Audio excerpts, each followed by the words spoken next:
Hello, welcome. আমরা এর আগে একটা ভিডিওতে দেখছিলাম যে অ্যানাটমি অফ হ্যান্ডস। সেখানে আমরা হ্যান্ডসের মোটামুটি বোনস, জয়েন্ট, মাসেলস, তার অ্যাকশন এবং তার নার্ভ সাপ্লাই করেছি। এটার একটা কন্টিনিউশন আমরা যদি চিন্তা করি, দ্যাট ইজ আলনার প্যারাডক্স। খুব ইন্টারেস্টিং একটা topic. What is ulnar paradox? Paradox মানে আমরা জানি যে যেটা হওয়া উচিত ঠিক তার উল্টো, স্বাভাবিকের উল্টো ঘটনাটা। তো আমরা একটু বোঝার চেষ্টা করবো আলনার প্যারাডক্স কেন এবং সেটা কি এবং কেন বলা হয়। সো আমরা জানি যে হ্যান্ডের মধ্যে হাইপোথিনার এমিনেন্স এবং লাম্ব্রিকালস মিডিয়াল টু লাম্ব্রিকালস, দ্যাট ইজ আমরা জানি যে লাম্ব্রিকালস মাসল যারা চারটা মাসল থাকে টোটাল, ল্যাটারালি দুইটা এবং মিডিয়ালি দুইটা। তো ল্যাটারাল দুটোকে সাপ্লাই দেয় মিডিয়ান নার্ভ, মিডিয়াল দুটোকে সাপ্লাই দেয় আলনার নার্ভ এবং ইন্টারোসিয়াই মাসল। এই সমস্ত ইন্ট্রিনসিক মাসেলগুলোকে জাস্ট চারটা মাসেল বা পাঁচটা মাসেল ছাড়া বাদ বাকি সবগুলোকে সাপ্লাই দেয় আলনার নার্ভ হ্যান্ডের। শুধু থিনার এমিনেন্সের এবং যে ল্যাটারাল টু লাম্ব্রিকালস এগুলো বাদ দিয়ে এগুলো মিডিয়ান নার্ভ সাপ্লাই দেয়, বাদ বাকি সবগুলোকে আলনার নার্ভ সাপ্লাই দেয়। সো আমাদের মূল কাজ হ্যান্ডের লাম্ব্রিকালস মাসেলস নিয়ে। আর একটা জিনিস আমাদের এখানে একটু জেনে রাখতে হবে, ফোর আর্মের ফ্লেক্সার কম্পার্টমেন্ট আছে, এক্সটেন্সর কম্পার্টমেন্ট আছে, এগুলো আমরা দেখব। সো ফোর আর্মের ফ্লেক্সার কম্পার্টমেন্টের মধ্যে আবার সুপারফিশিয়াল এবং ডিপ দুটো কম্পার্টমেন্ট আছে। সুপারফিশিয়াল কম্পার্টমেন্টে মাসল থাকে 5টা এবং ডিপ কম্পার্টমেন্টে মাসল থাকে 3টা। ওকে, ডিপ কম্পার্টমেন্টের একটা মাসেলকে বলা হয় ফ্লেক্সার ডিজিটোরাম প্রোফান্ডাস। ডিপ কম্পার্টমেন্টের মাসেলকে বলা হয় একটা মাসেল ফ্লেক্সার ডিজিটোরাম প্রোফান্ডাস। মাসেলগুলোর নামের মধ্যেই তার ফাংশন লুকিয়ে থাকে। প্রোফান্ডাস কথাটা এসেছে প্রোফাউন্ড কথা থেকে। প্রোফাউন্ড মানে গভীর, অর্থাৎ ডিপ কম্পার্টমেন্টে থাকে flexor digitorum. This are the flexors of digits. Okay, ডিজিটের ফ্লেক্সার। সো এরা কোন ডিজিটের ফ্লেকশন করে? সবগুলো ডিজিটের প্রক্সিমাল এবং ডিস্টাল দুটো ইন্টারফ্যালেঞ্জিয়াল জয়েন্টেরই ফ্লেকশন করে এই ফ্লেক্সার ডিজিটোরাম প্রোফান্ডাস। এখন ফ্লেক্সার ডিজিটোরাম প্রোফান্ডাসের টোটাল 4টা হেড থাকে, 1 2 3 4। 1 এবং 2 ল্যাটারাল, 3 এবং 4 মিডিয়াল। ল্যাটারাল যে হেড এদেরকে সাপ্লাই দেয় মিডিয়ান নার্ভ এবং মিডিয়াল যে 3rd এবং 4 এই দুটো হেড এদেরকে সাপ্লাই দেয় আলনার নার্ভ। একদম অনেকটা লাম্ব্রিকালসের মতো। কারণ আমরা লাম্ব্রিকালসের ক্ষেত্রেও জানি, লাম্ব্রিকালসের মধ্যেও ল্যাটারাল যে দুটো এদেরকে সাপ্লাই দেয় মিডিয়ান নার্ভ এবং মিডিয়াল যে দুটো তাদেরকে সাপ্লাই দেয় আলনার নার্ভ। এখন কেন লাম্ব্রিকালস এবং ফ্লেক্সার ডিজিটোরাম প্রোফান্ডাস এই দুটো মাসেল আমরা আনছি আলোচনায়? লাম্ব্রিকালসের ফাংশন আমরা জানি। লাম্ব্রিকালসের ফাংশন হলো মেটাকার্পোফ্যালেঞ্জিয়াল জয়েন্টের এক্সটেনশন, মেটাকার্পোফ্যালেঞ্জিয়াল জয়েন্টের ফ্লেকশন as well as ইন্টারফ্যালেঞ্জিয়াল জয়েন্টের এক্সটেনশন। লাম্ব্রিকালসের কাজ মেটাকার্পোফ্যালেঞ্জিয়াল জয়েন্টের ফ্লেকশন এবং ইন্টারফ্যালেঞ্জিয়াল জয়েন্টের এক্সটেনশন। হোয়ারাস ফ্লেক্সার ডিজিটোরাম প্রোফান্ডাসের কাজ সবার flexion as well as metacarpophalangeal joint.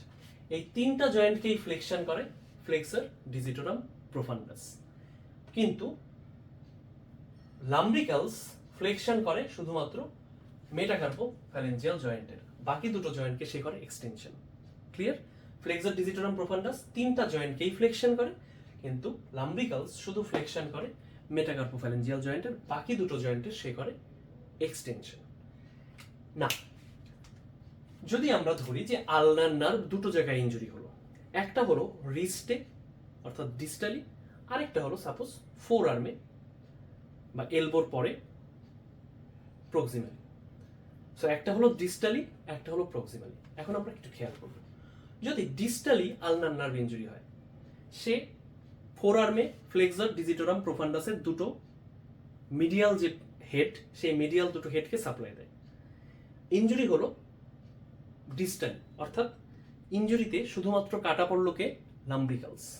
Distal ইনজুরিতে শুধুমাত্র কাটা পড়লো লাম্ব্রিকালস। আমরা এখানে একটু এই চার্টটা দেখলে বুঝতে পারবো। ইনজুরিতে ডিস্টাল হয়, কাটা পড়বে লাম্ব্রিকালস, অর্থাৎ ইনজুরিতে এফেক্টেড হবে লাম্ব্রিকালস।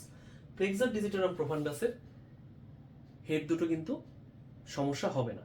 তাহলে আমরা একটু খেয়াল করি কোন কোন মুভমেন্ট লস হবে। মেটাকার্পোফ্যালেঞ্জিয়াল জয়েন্টের ফ্লেকশন করে মেইনলি লাম্ব্রিকালস। তাহলে মেটাকার্পোফ্যালেঞ্জিয়াল জয়েন্ট ফ্লেকশন ছিল, সে এখন এক্সটেন্ডেড হয়ে যাবে। সে এখন এক্সটেন্ডেড হয়ে যাবে।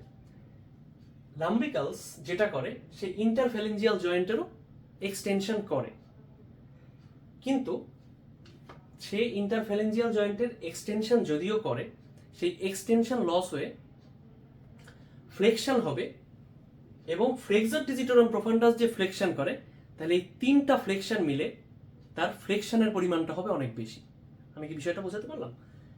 মেটাকার্পোফ্যালেঞ্জিয়াল জয়েন্টের ফ্লেকশনটা লস হবে, সে এক্সটেন্ডেড হবে যেহেতু লাম্ব্রিকালস ইনজিওর্ড। এছাড়াও সে ইন্টারফ্যালেঞ্জিয়াল জয়েন্টগুলোর এক্সটেনশন করে। ইন্টারফ্যালেঞ্জিয়াল জয়েন্টগুলো এক্সটেনশন যেহেতু আর হতে পারছে না, সে কি হবে? ফ্লেকশন হবে।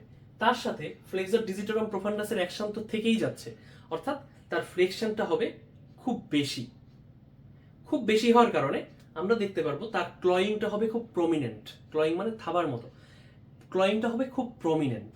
ওকে, সো ক্লয়িংটা হবে প্রমিনেন্ট। এখন আমরা চিন্তা করব, যদি তার ইনজুরিটা হয় খুব প্রক্সিমালি, অর্থাৎ এলবো থেকে ঠিক পরেই। প্রক্সিমাল ইনজুরির ক্ষেত্রে লাম্ব্রিকালস তো এফেক্টেড হবেই, তার সাথে সাথে ফ্লেক্সার ডিজিটারাম প্রফান্ডাসের যে দুটো হেড, তারাও কিন্তু এফেক্টেড হবে, যে দুটো হেডকে, মিডিয়াল যে দুটো হেডকে আলনার নার্ভ সাপ্লাই দেয়। এখন ইনজুরির রেজাল্টটা কি দাঁড়াবে? অ্যাজ বিফোর, মেটাকার্পোফ্যালেঞ্জিয়াল জয়েন্টের ফ্লেকশন, যেটা লাম্ব্রিকালসের কাজ, এবং ইন্টারফ্যালেঞ্জিয়াল জয়েন্টের এক্সটেনশন, এগুলো লস হবে। তাহলে ইন্টারফ্যালেঞ্জিয়াল জয়েন্ট ফ্লেক্স হয়ে থাকবে, মেটাকার্পোফ্যালেঞ্জিয়াল জয়েন্ট এক্সটেন্ডেড হয়ে থাকবে। কিন্তু ডিস্টাল ইনজুরির সময় ফ্লেক্সার ডিজিটারাম প্রফান্ডাস যেহেতু ইনট্যাক্ট ছিল, তাই ফ্লেকশনটা ছিল খুব প্রমিনেন্ট। কিন্তু প্রক্সিমাল ইনজুরিতে যেহেতু এই ফ্লেক্সার ডিজিটারাম প্রফান্ডাসটাও এফেক্টেড হয়ে যায়, তাই তার ক্লয়িংটা আর অত প্রমিনেন্ট থাকবে না, অর্থাৎ ইন্টারফ্যালেঞ্জিয়াল জয়েন্টের ফ্লেকশনটা আগের মতো এত প্রমিনেন্ট হবে না। সো ন্যাচারালি আমরা কি আশা করি? যে কোনো ইনজুরিতে আমরা বলি যে the more proximal the injury, the more prominent the clinical features, তাই না?